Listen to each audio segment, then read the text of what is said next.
Okay, let's Hari Om. Let's do with prayer. Om Sahana Vavatu Sahanau Bhunaktu Saha Viryam Karavavahai Tejasvinavadhitamastu Mavid Vishavahai. Om Shanti Shanti Shanti. Chinmayam Vyapiyat Sarvam Trailokyam Sacharacharam Tatpadam Darsitam Yena Tasmai Sri Guravi Namaha. Om Sri Gurubhyo Namaha. Hari Om. So we're doing some reflections, and in the process we have arrived that I am looking for infinite happiness. Limitless happiness. So longing for limitlessness is freedom. So freedom, which we call the moksha or nirvana, or so many as words are being used, is intended for where I have no limitations of any kind. So therefore, what are limitations? There are three types of essential limitations. This is desa kala vastu parichinnatvam. So limited by the space, limited by the time, and limited by the objects. So what are these limitations? Limitation is I am located here. I am here and I am not there. So I am limited by the space. That is desa parichinnatvam. So parichinnatvam is limitation by desha, by space. Spatially I am limited because I am not all pervading, I am not infinite. Essentially I am not infinite, I am only a finite guy sitting here, and I need to go there if I want to go somewhere, because I am not there and I am here only. So therefore I am limited, spatially limited. And kala parichinnam is I am time wise limited, because I have a date of birth, I am born on such and such a day, and one day I am not going to be there. So therefore I am only in this time period. And therefore I am not going to be eternally present, and I was not there before I was born, I am not going to be there in the future. So therefore I cannot be infinite, because I am limited by finite space and time wise.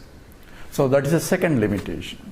And the third limitation is vastu parichinnatvam. Vastu means I am object wise limited, because I am this and not that.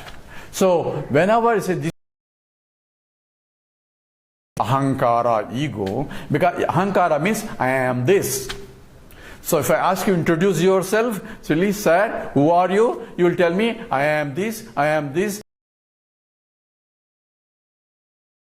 Either physical relationship, emotional relationship, intellectual accomplishments, all this you will tell me.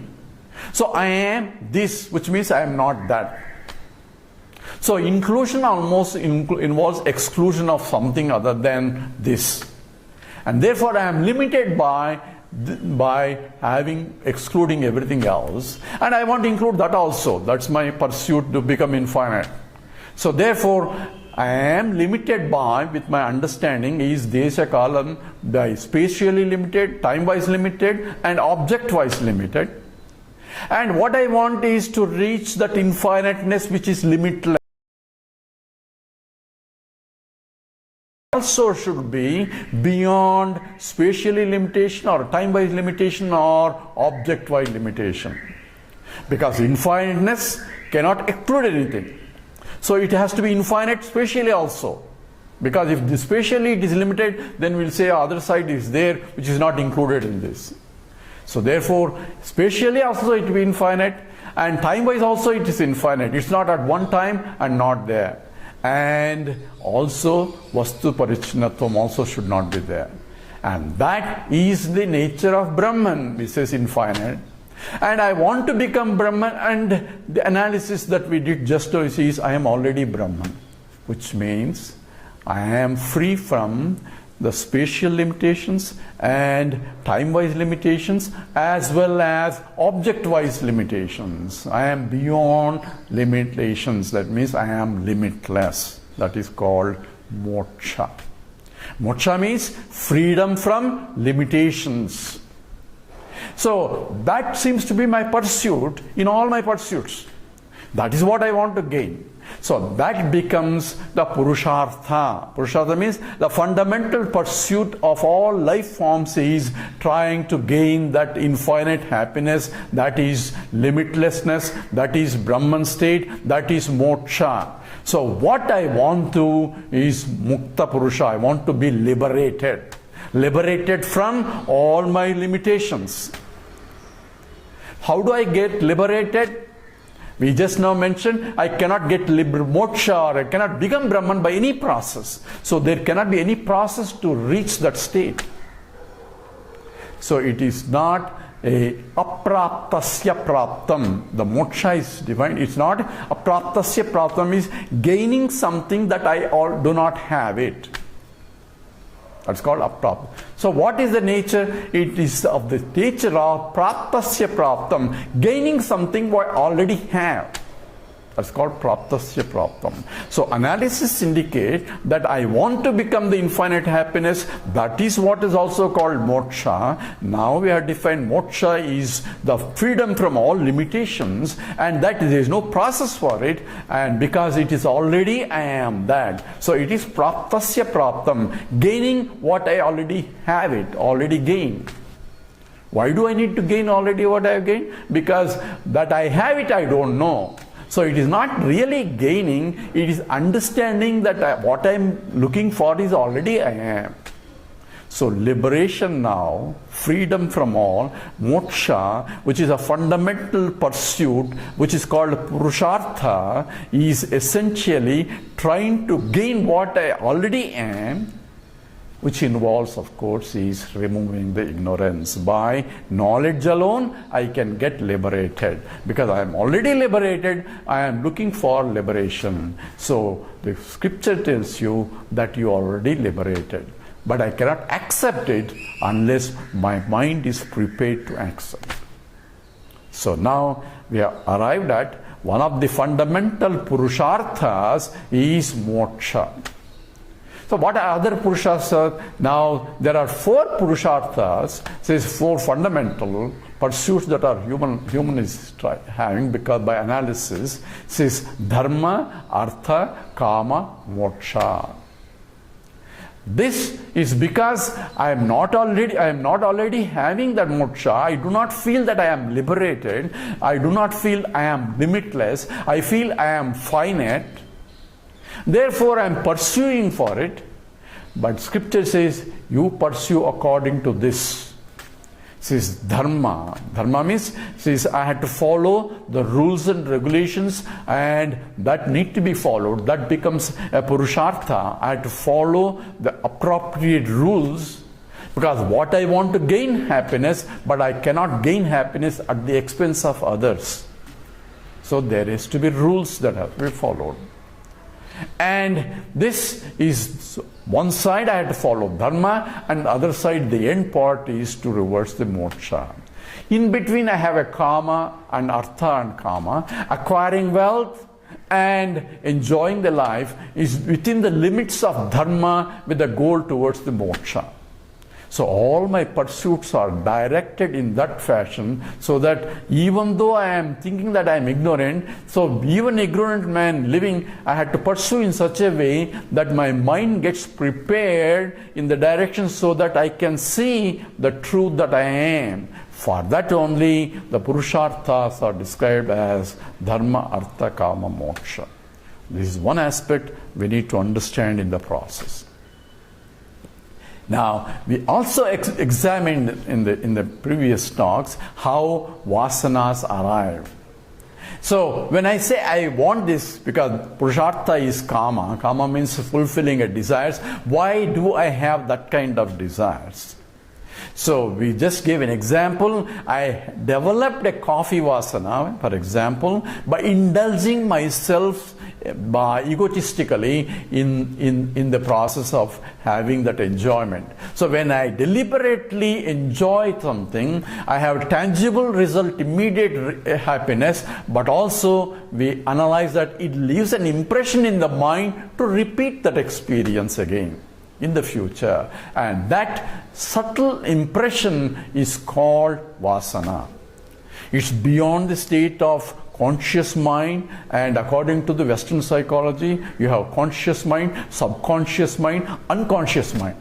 But here this is a something beyond, which is the Vedantic definition says vasanas are even below all these things. That grooves, makes a groove in the process where I think in the direction. I am only thinking of having a coffee, not tea.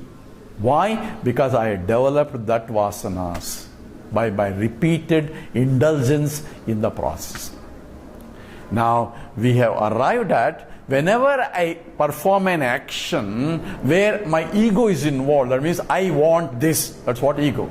I want means there is a desire. When I perform this, then I develop a vasana towards it. Whether it can be I like, depending on the result, or I don't like it. If it is a pleasurable things, I like. If it is a painful things, I don't like. This way, every result will give me raga and dvesha, likes and dislikes. And this becomes a bondage for me, because these are the vasanas that are formed deeper inside the mind and that propel me to act again. When I act, again the result will come, and again vasanas get reinforced, and this cycle of the vasanas, the desires, agitations in the mind, actions at the body level, again vasanas. This is continuous cycle form, and this is what we analyze also. So we have to reflect that, says how vasanas come into picture. So every time, anytime I'm involved with an egocentric attitude that I want this, there will be a vasana. I am doing this, I did it. And wherever that notion of ego is involved, there will always be an impression that will be formed when the action is done, when the results come. And this is all important to understand when we discuss later in terms of karma yoga and bhakti yoga, because how to remove these vasanas are also important for later. Now once vasanas form, we analyze that. Now we also presented in the previous talks how sanchita karma, prarabdha karma and agami karma forms, because whenever I am involved in the actions. Now why am I involved in the actions? Because I do not know myself. Remember, the root cause is ignorance, and the ignorance makes me to take myself, I am this, which is finite, and I don't like this, I want to become infinite by actions. So when I perform an action, I get vasanas. So this is what the whole root cause is, ignorance. Ignorance contributes to the actions, and the actions will give you the vasanas, and this is how I am accumulating life after life, and every action that I do, vasanas. And the total account of my vasanas is called the total vasanas, which are called sanchita karma, because they are product of karma, which are actions. And when I am born, I bring those vasanas that are ready to germinate. So first thing in the morning, what is germinating? I want hot cup of coffee. Not other desire. No, I want to go to movie. That's not in the morning. Morning vasana says, I want a hot cup of coffee. So that particular desire comes into picture and not other desires.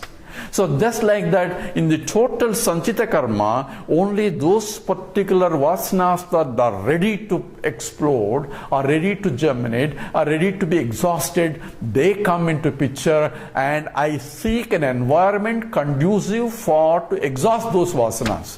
Just as when a coffee vasana comes, I seek an environment where coffee is sold or coffee is available. So I go to an environment where my vasanas can be fulfilled. Similarly, I take a birth in a particular environment that is exhaust those particular vasanas that are ready to germinate. So now in the process we have come to a conclusion that why am I born in a particular environment, in the particular body? It's only because it's not God has put me there, it is my own previous vasanas are propelling me, and God is only blessing me, says, beta, you want this kind of environment to exhaust that kind of vasanas. So type of parents I have, environment that I am born, and all those differences and distinctions, whether I am a healthy body, unhealthy body, all that is due to the previous vasanas that are where I can exhaust those vasanas. I need a particular body, whether it's a defective body, a healthy body, in order to exhaust the vasanas that I brought in. So God is only blessing what I want or what I need to exhaust those. Why do I have the vasanas? We already analyzed, because those are my previous actions. I cannot do anything about it because we already acted those. Or I can only remove the damage and say, okay, I can have a better vasanas. Now we arrive at one important thing, is we find an environment conducive to exhaust our vasanas.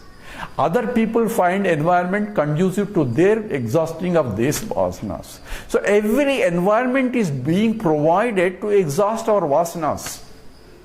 So whole world is nothing but an environment to exhaust all beings' vasanas. So the type of world that is being created is essentially a reflection of all the vasanas of all beings put together. So if a God has to create, if at all, he cannot create randomly anything. His hands are tight now.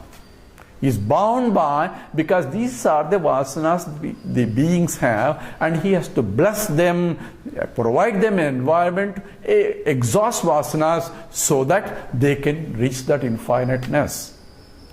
So the world that is, we cannot blame the Lord, say, why did he create this kind of world, not a better world? We now have an answer, because we have that kind of vasanas. Therefore, the world that we are facing are a reflection of our own vasanas. And if you want a better world, what should I do? Have better vasanas. If my vasanas are better and your vasanas are better and his vasanas are better, the world that we create right now is better. We can see that. Say, I want this, you also want this, let's do all work together to glorify it. Then that environment will be provided by the Lord, because that is the vasanas that we have. So whatever the vasanas, if we don't like what we have, then we can create a new ones.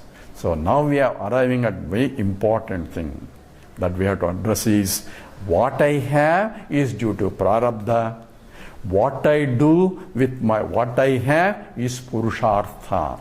We already introduced what Purushartha means. We already mentioned what prarabdha is. So what I am going to do now will dictate the future. What I am now has been dictated by my past. I am the prisoner of my past, but I am the master of my future. That I have the choice by my present actions. How I act and what kind of attitude I have in action will determine my future also. Therefore, Purushartha are defined, Dharma, Artha, Kama, Moksha are defined, provided a guidance where your action should be motivated by the righteousness. Your Kama has to be within the Dharma. The desires to enjoy should be within the following Dharma. And the Artha, the earning also has to be, the rules have to be followed. And then only you get a moksha, and the life becomes so beautiful, provided we follow what is right and follow what kind of kamas are proper, and earning wealth is not prohibited. You have to earn, but by proper means, and go towards the moksha, have the vision of the moksha, and that becomes the very purpose of life itself, and that's what we are discussing here. And with this, we'll stop here now. We'll do the sloka. Om Purnamada Purnamidam Purnat Purnamudachyate Purnasya Purnamadaya Purnameva Vasishyate. Om Shanti Shanti Shanti. Harihi Om.